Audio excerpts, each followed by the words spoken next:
Cooper and Mike Marshall. What do you have going on there? Well, it just doesn't grow in, man. And I have a little bit of beard envy. So, you know, I think it looks completely natural. I was going to say we're 12 days in now to No Shave November, and you've made some serious gains. We're way past beardish. It looks it's not beardish anymore. It's full blown beard on. Nice. 100%. No, I'm just kidding. I'm just kidding, guys. I lost that battle. Let me ask, was it you that gave up, or did the wife just force it on you?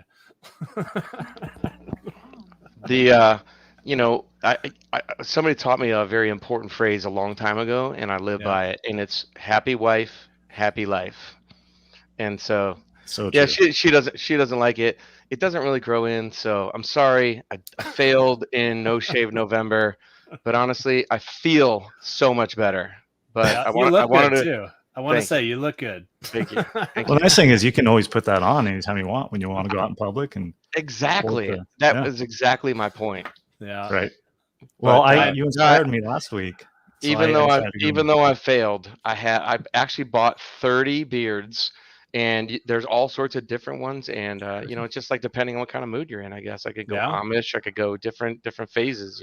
Yeah. So it's pretty cool. Well, pretty cool. You're getting famous now, being on the podcast. I thought it would get a good chuckle because I did kind of amp up my beard-ish last week, right? But it never gets past beard-ish. That's the thing. Yeah. It never gets past there. It's just that would have been the same thing. So you have beard envy of Brandon. I do. Yeah. I do. Let's just talk about the elephant in the room. Is that what it is? Without question. Without question. Well, I was glad to see it. I was stoked we were going to beard together, but I understand your decision. And like you said, happy wife, happy life. That's a wise Absolutely. One. Yeah, no doubt. I'm super excited about the show today, though. So I am too. Let's jump right in. Yeah. All right. Well, everyone, super excited to have back Brandon Apple, COO of Mold Inspection Sciences. Thank you, and Craig. Mike Marshall, COO of Mold Inspection Sciences, Texas. Yeah. Welcome back, gentlemen. Stoked to be here for sure. Absolutely. Thank you, Craig. Thanks for inviting us back yet again. Yes, absolutely. This has been fun. We do try to make it fun, and today's going to be a great episode. We're really looking forward to it. We're going to geek out, like we always say. We've used that term. I think we kind of coined that, adopted it, because it's what we do. Today, it's our third part of our series, mold sampling series, covering why mold sampling is an important part of a mold inspection. Yeah. And, last week we had a great discussion. We talked about the different types of standard microbial sampling, how beneficial they are in isolating issues within the home, and really determining the different types of molds that we may be dealing with on our assessments. Today, we are going to take a real deep dive, though, into a little really some exciting testing. It's higher level testing, more advanced testing, and it's called Qpcr sampling. Brandon, how would you like to take the lead on that? Yeah, man, I'm excited about this one. We've been building it up. It's one of those hot topics, you could say. So I'm definitely excited to jump in. Before we do, though, I like to always give an example. Every time we talk about one of these types of samples, I'm always thinking in my head, like, oh, I remember when that so helped us out, or this or that. So I did want to, just real quickly touch on, a somewhat recent project, actually one we're still continuing to work through. This is actually with an associate of ours that we started working with, a whole lot earlier in the year, specifically Dr. Ashley Beckman out of the California area. And we actually became mutual referral associates prior to her having any issues. And she was actually sending her patients our way to start to identify, like we talked about this whole series, what's going on in this house, what's the problems, this, that. So we're definitely working together. And then all of a sudden, of all things, she experiences an issue in her own house. And, as scary as that can be, what do you do at that point, though? You reach out to people like us and start to, allow us to help, determine what might be going on. Specifically, I believe they had an in-slab floor leak. That's a pretty common issue in California where homes are built on slabs and there's plumbing running through it and you can have potential leaks.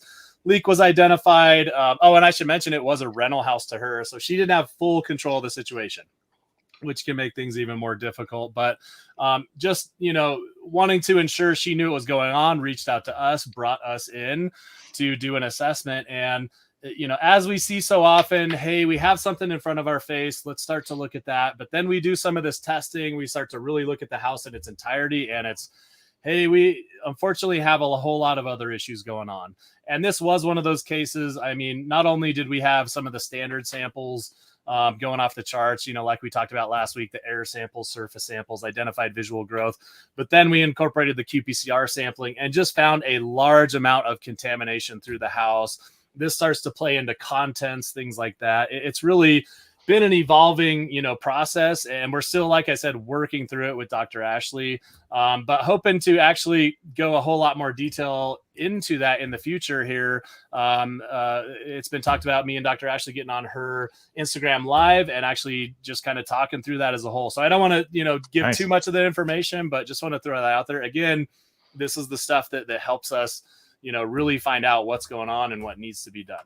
So just a quick story there. But, going back to it, Qpcr, what is it? Does anybody know off the top of their head?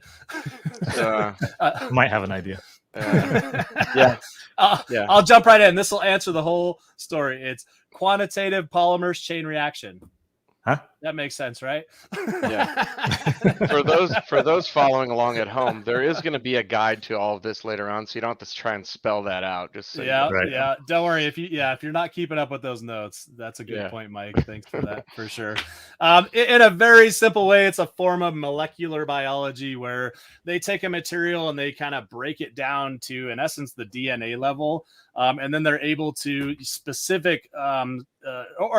target specific DNA and really amplify it to properly identify what's there and the quantities and things like that. In this case, specifically, they're targeting the mold of DNA. So again, it's that deeper level look. It's not just looking for the whole mold spores that we look for with some of the standard sampling. It is literally, if there's remnants of DNA within that sample, they're going to be able to help us identify that and really, again, just, I'm going to keep saying it, look at it on a deeper level for sure. So when it's used for mold, it's commonly referred to as the ERMI sample. It's in essence going to test for 36 different mold species in that panel. It's going to give us, if they're present and those concentrations. What does ERMI stand for? I get that one a lot. Specifically, it's the Environmental Relative Moldiness Index. And that in and of itself, it's the common term. It's what everyone knows it as. Let's really touch on that real quick, though. What is that? What it goes back to is in the early 2000s, the EPA wanted to do a study on homes and really just start to determine, hey, what might be normal, average, high, low for homes when we test this home in this manner. So they tested approximately 1,000 HUD homes at the time. Back then they were using vacuum cassettes and they were, vacuuming a certain square footage of carpeting and drapery and things like that. And in essence, sending these into the lab to, again, have that Qpcr analysis performed on them.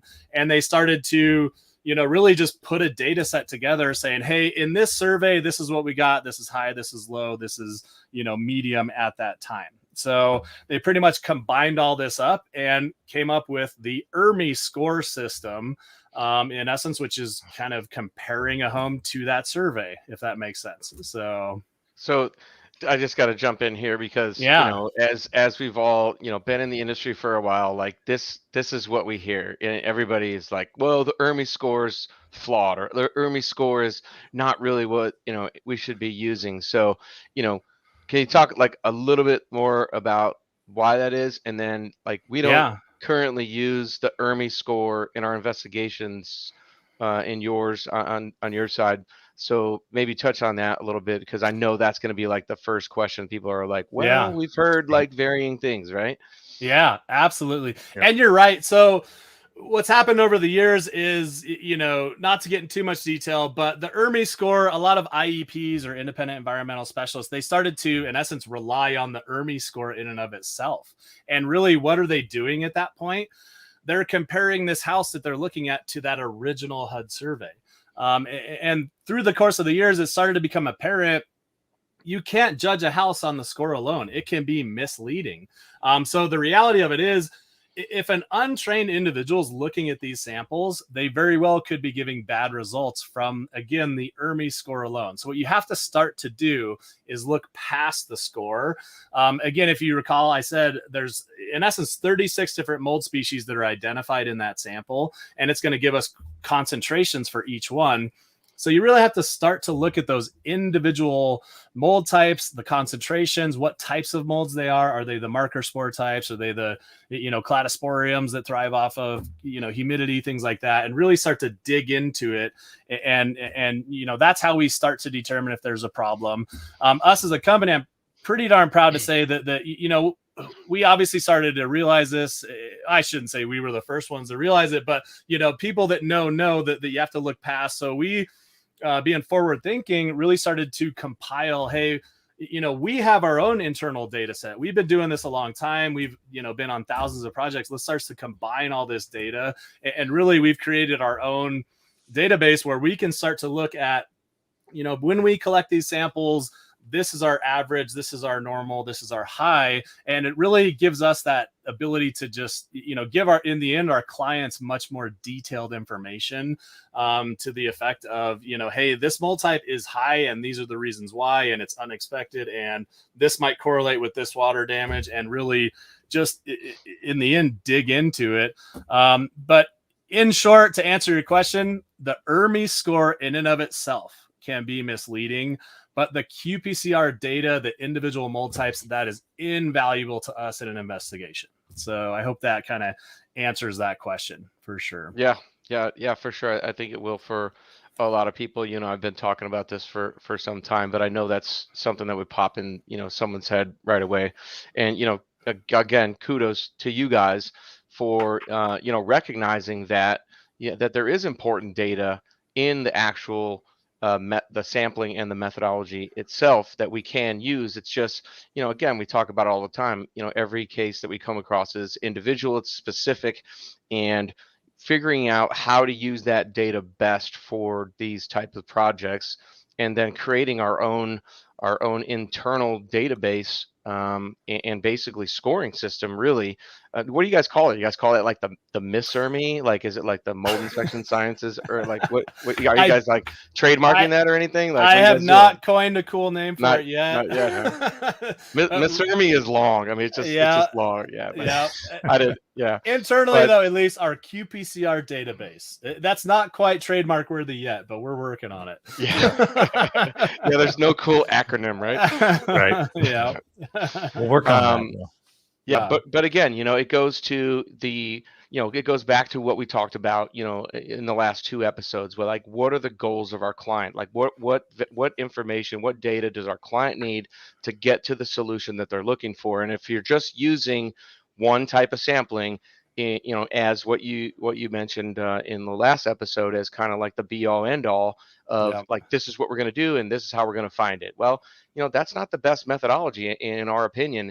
You have to dig deeper. You have to figure out, how can I make these tests work for us and for this client, and how can I make this and what is the best sampling strategy? Is it is it the ERMI? Is it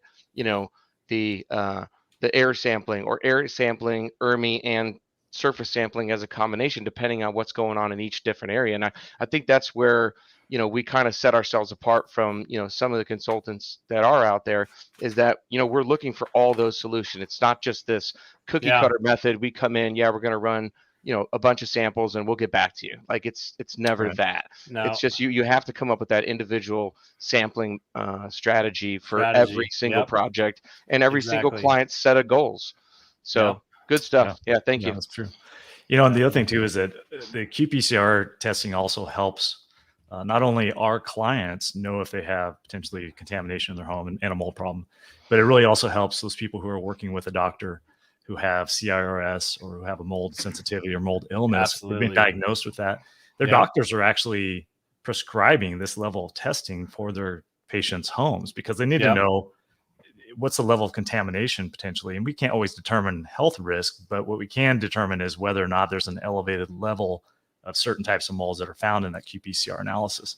Yep. And if that's the case, then there's a higher level of cleaning of that home that's going to be needed for that patient to be in a healthy environment during their treatment and detox, or whatever the case may be. So it's really something that a lot of people who deal with a mold illness, they've heard of ERMI testing, and it's something we believe really is helpful in getting that big picture. There's another type of testing that's a little bit more modified that some people may hear of, and it's called HERTSME testing. Brandon, do you want to touch on HERTSME testing? Yeah, absolutely. That's a real important thing to touch on for sure. I would kind of transition you away from saying HERTSME testing or anything like that. It's more so like a HERTSME scoring system, though. Right. And this can actually be derived, or I shouldn't say derived, but pulled from the existing qPCR sample that we were just talking about. So let's definitely dive into it. The HERTSME scoring system, though, is developed by one of the leading medical professionals in the industry, who's really started to help identify, or I should say was at the forefront of identifying, when, certain individuals were more susceptible to being affected by mold, and what was causing it and things like that. But Dr. Richie Shoemaker, I'm sure that name, should ring some bells with people, but definitely, again, one of the people at the forefront on the medical end. And what he started to realize is, with his patients that he was working with, he started to narrow down, in essence, what's considered to be chronic inflammatory response syndrome, or commonly known as CIRS or CIRS. You'll hear it as well. But what he found is, when his patients were being affected, if you drew out 5 specific mold species from that qPCR sample, the big, broad 36 species panel, if you took 5 of those out of there and started to look at those individually as far as their concentrations, there was a direct correlation between his patient's symptoms and those 5 mold species. So he was actually one of the first to be able to, prove with statistical data that, hey, when these species are here in these concentrations, we can actually start to link that with these people's health symptoms. And what's at the end of the day we're working towards is getting these people in a clean environment. So the flip side of that is showing that, hey, when these are lowered, these concentrations are down, these mold sources are removed, we're going to start to see, in essence, progress with these individuals and things like that. So really, again, they're pulling these 5 mold types out, and then they're going to assign a score to each of them. And at the end of the day, using that statistical data that Dr. Richie Shoemaker was able to put together, give a statistical likelihood of, hey, this is a safe environment for one of these individuals. This is kind of borderline. Let's re-clean, let's re-inspect, and/or, hey, we have a potentially dangerous environment. And Craig, you kind of touched on it a little bit earlier. You said, we can't really make I forget how you said it, kind of the health assessment or anything like that. But this is a tool that people can use with this data, with their healthcare professional, to actually start to look at, hey, this is a potentially dangerous environment for this individual. So that HERTSME sample, again, very valuable. One thing I like to throw out there, though, is you can definitely, in essence, we can only do what's commonly referred to as a HERTSME panel. We can just test your house for those 5 mold species. I definitely caution people from that. The reality of it is, yes, those 5 have been associated with, again, CIRS, chronic inflammatory response syndrome, but there's other mold types in this panel that can be in excessive numbers, that can show much bigger problems as well, that potentially any individual could be affected by. So I would just look at the HERTSME sample as a condensed version of the ERMI, or again, we refer to it as the qPCR panel. But definitely, the more we know, we've said this before, the more we know, the better defined recommendations we can put together, the more we can tell our clients, and the more defined our reports and recommendations will be from that point. So right. Yeah, that's a great explanation. Yeah. And we, again, like Brandon mentioned, we always would recommend the qPCR analysis, the 36 panel, and we take that information, and we also look at the HERTSME2 score as part of our data interpretation of that qPCR panel. Yeah. So that's really important. Mike, you guys are doing some testing in Texas. You want to talk about the Emma testing? Yeah, absolutely. Brandon and I, and others have talked about all of these, in length over the past, 18, 24 months or so. And, in addition to us, adopting the Brandon's, ERMI sampling and his scoring system, we've been doing EMA testing, which is the environmental mold and mycotoxin assessment. And there's again, there's some differing opinions, let's say, in the industry. And I'll just reiterate that while we're not, I don't agree with any type of testing as being the be all end all. Again, Yep. it's individually specific, it's project specific, it's goal specific, and some of these tests have a little bit more benefit per individual than I think others might have. And you just got to base that off of the client's symptoms and or needs, goals for the project, things like that. I would probably beat that horse to death. Basically what the EMA test is, it's another type of qPCR testing. Brandon, what's it mean again? Which one? I'm just kidding. I'm kidding. I was just lost. Yeah, I was lost in your life. Oh goodness. Oh goodness. Again. Again. This is an ongoing. That'll be covered on a later episode. It's basically, a different type of procedure, and what it detects is, 10 pathogenic fungal species in environmental dust systems, kind of along the lines of the ERMI. But what more importantly they're testing for is, they've kind of identified, there's hundreds of types of mycotoxins that they've discovered that are out there, but about 16 of them are the ones that are, highly, they produce, they're toxic to humans and animals. Sorry, I lost my thought there. But they've been identified to be toxic to humans and animals, those 16. So that's really what it's testing for. And the benefit we feel of that type of test is when you have someone who is, has a hyper-responsive allergic reaction, or they're, immunocompromised, and they have, even the slightest amount of mycotoxin that could be affected in the air quality, whether it's been there or it's still sporulating, can affect them, as doors moved or as different things move throughout the house. That can really affect those patients. So what the EMA test specifically does is it tests, again, at the DNA level for those 16, 10 molds and 16 mycotoxins. And then they tie that to urinalysis sample, which can then pinpoint whether or not the exposure is happening inside the home or if it's happening somewhere else. Because, that's really what our goal is for those types of patients, and for everyone, I guess, is to determine what the source is and where their exposure is, right? So, and again, I tell both sides of the story, right? So if we get positive results and it matches up to the DNA of what's in the urinalysis sample, then we can, determine that you have an indoor source that's affecting you. And then if we eliminate that, the other side of that is, okay, well, we can continue down the path now of figuring out where that exposure is happening. So for these patients, what it's really about is, removal from the environment that we find to be the exposure source, and then detoxing them, whatever methods that they use. And I'm not a medical doctor, so they use different methods, I'm sure.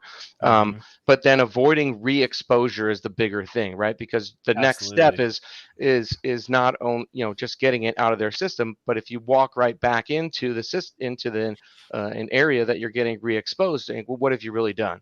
You've really just cleaned your system out temporarily, and now you're re-exposing, right? So getting to the bottom of that, getting those answers is where all of these tests really come together. And that's, why I really appreciate, all of our relationships and the way we communicate and talk about different things, because, we investigate homes across the nation. So what's happening in Ohio may not be what's happening down in Texas at a certain specific time of year, or the same thing in Seattle, or same thing in Orange County. Like, different areas are experiencing different environmental changes. So, just all of us talking our way through those, and we see so many different things. Like, just about every, you have some projects that are statistically the same, right?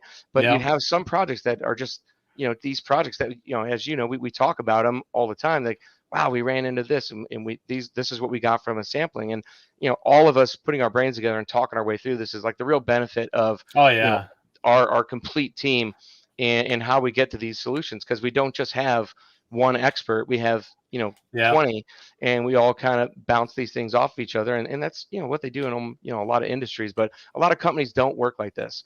And no, absolutely. True. And I tell people that, the reality of it is, I don't know every answer. I never will. I feel like a lot of, individuals in our industry, they are truly individuals. They're kind of a one-man show. They're this guy out there, doing what they can, obviously speaking to peers here and there. But with mold inspection sciences as a whole, that's one of the things that I'm truly proud of is if one guy in the industry, in the company doesn't know the answer, somebody does. We have so many high level inspectors, project managers, executive staff. I mean, left and right, we just have somebody who can answer that question. And if we go through all those and still don't know the answer, we'll continue to dig until we do. It's really just digging into these projects. Like you said, there's no one sample. I've heard it said before, when we start to look at a house, you could look at it, or a project, I should say, as it relates to an individual. It's like peeling the layers of an onion. You start to peel and use what you can until you start to get down to it. And hey, we still haven't found it, so let's dig deeper. Let's peel another layer back. Let's do the next thing. Going into your EMA testing, it's, hey, if you have that doctor who's, basing their treatment plan off of that, then absolutely, let's get this testing done. Let's dig in. Let's continue to find out in the end, what is the problem, get it clean, and get these people better in a lot of those scenarios. So I love hearing that for sure. And I think one of the things that, we could work on better as a national industry is that industry collaboration, right? Mm-hmm. I mean, there are some associations. We work on it down here in Texas to kind of bring our industries closer together. But, it's kind of like this. It's been in the past. You guys know, it's kind of like the remediation contractors on one side and the assessment companies on the other. And there's like this, black and this battle going on of we're in the same industry, but collaboration, because it's an ever-changing industry. I mean, we wouldn't have to have all these educational conferences about new things that are being discovered and presented and different things if it wasn't ever changing.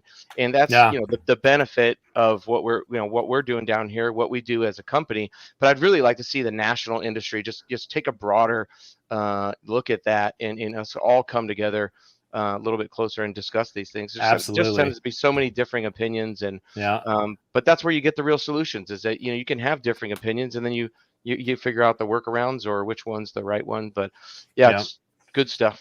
Yeah, absolutely, for sure. Well, all good information, gentlemen. Thank you so much. Any final thoughts, Brandon? I would just tell people, I think you alluded to it earlier, Mike, but we threw a ton of information out there. We are going to be publishing, in essence, kind of a summary or a guide to what we talked about today. So a lot of good information in there.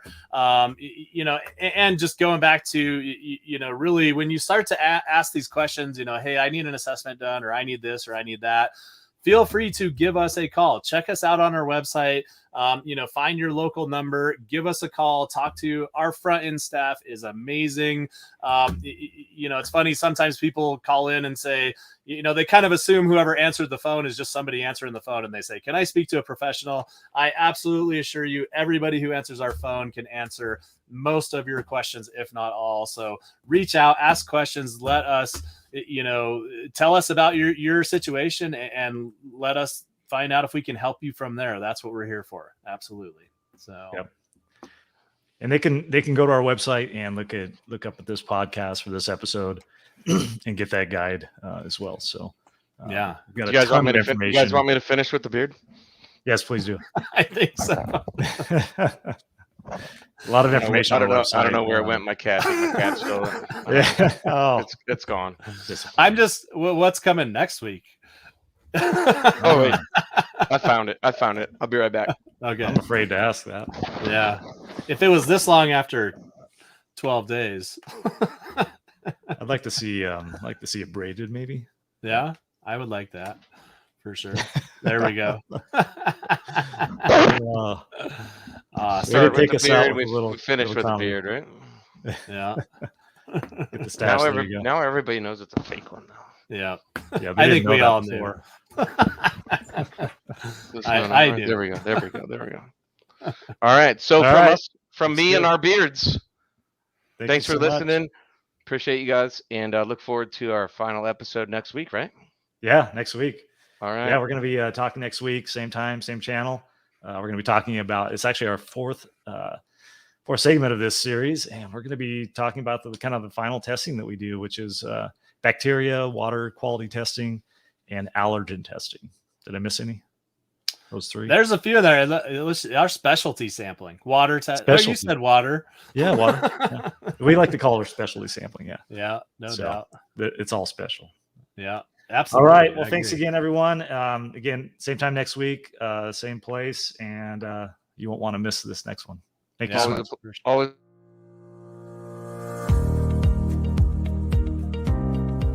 Thank you for joining me today for this episode of the Secret Life of Mold podcast. If you need help with mold issues in your home or office, we'd love to help.